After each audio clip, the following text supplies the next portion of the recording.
ఆది మధ్యాంతములనెల్ల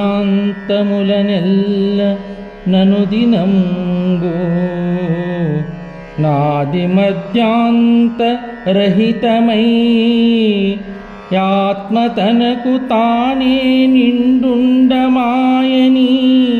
తుచ్చ నరులు పల్కుటే మాయ మరి మాయ బరగలేదు కల్పనాతీత యోగాత్మ కేవలాత్మ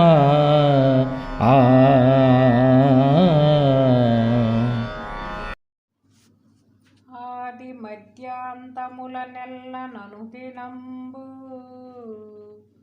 నాది మధ్యాంతరహితమై ఆత్మ తనకు తానే నిండుండమాయని తుచ్చ నరులు పల్కుటే మాయ మరి మాయ బరగలేదు కల్పనాతీత యోగాత్మ కేవలాత్మ.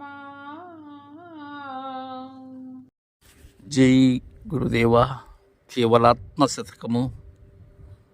ఈరోజు మనం 32వ పద్యం. అంతటా కానబడుతూ ఉన్నది ఎంత ఆశ్చర్యం ఇది అని భావన చేస్తూ బాలరామ పండితులు అంటూ ఉన్నారు. ఆది మధ్యాంతముల నెల్లనను దినంబు. ఇప్పుడని మరొకప్పుడని కాదు, ఆది మధ్యము అంతం. ఇక్కడ మొదలు నడుమ చివర, అలానే సృష్టి స్థితి లయములు, వీటన్నిటిలో కూడా, ఈ త్రిపుటిలో అన్నిటిలో కూడా నను దినంబు నాది మధ్యాంతరహితమై ఆత్మ, ఈ అన్నిటిలో కూడా అనుదినంబు కూడా ఆది మధ్యాంతములనల్లా కూడా, అండపిండ బ్రహ్మాండములు సమస్తము కూడా ఎలా ఉన్నది ఆత్మ? ఆది మధ్యాంతరహితమై ఆత్మ. ఆది మధ్యాంతములలో ఆది మధ్యాంతరహితమై ఉన్నది ఆత్మ. దానికి మొదలు లేదు, నడుమ లేదు, చివర లేదు. అయితే ఎలా ఉన్నది అది ఆత్మ? తనకు తానే నిండుండమాయని తుచ్చ నరులు. తనకు తానే నిండి ఉన్నది అది. తన ఆవరణములో, తన మితిలో, అండపిండ బ్రహ్మాండములలో ఆది మధ్యాంత రహితమై ఉన్నది ఆత్మ. ఎలా? తనకు తానుగా ఉన్నది.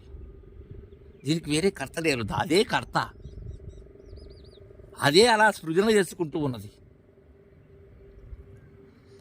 నిండుండా మాయని తుచ్చ నరులు. దానిని మాయాని తెలియనటువంటి వారు. దేనిని మాయని?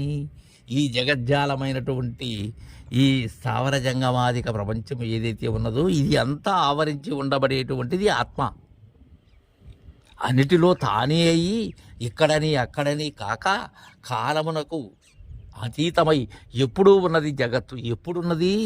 నేను ఉంటే ఉన్నది. ఆత్మ అయినటువంటి నాతో ఉన్నది. ఆది మధ్యాంత రహితమై ఆది మధ్యాంతముల యందు ఉన్నది. ఎవరితో? నాతో. అది మాయని తుచ్చనరులు, జగత్తు మిథ్య, ఇది సత్యము అనేటువంటి భావనతో మాయనరులు. పల్కుటే మాయ మరి మాయ బరగలేదు. అలా నరులు పలుకుటే మాయ. నరులు పలకటం ఏమైంది అక్కడ? ఆ పలికే మాట కూడా మిథ్య అయింది. మరి మాయ బరగలేదు. ఒప్పుగా చూసినట్లయితే ఈ మాయ అనేది లేదు శిష్య.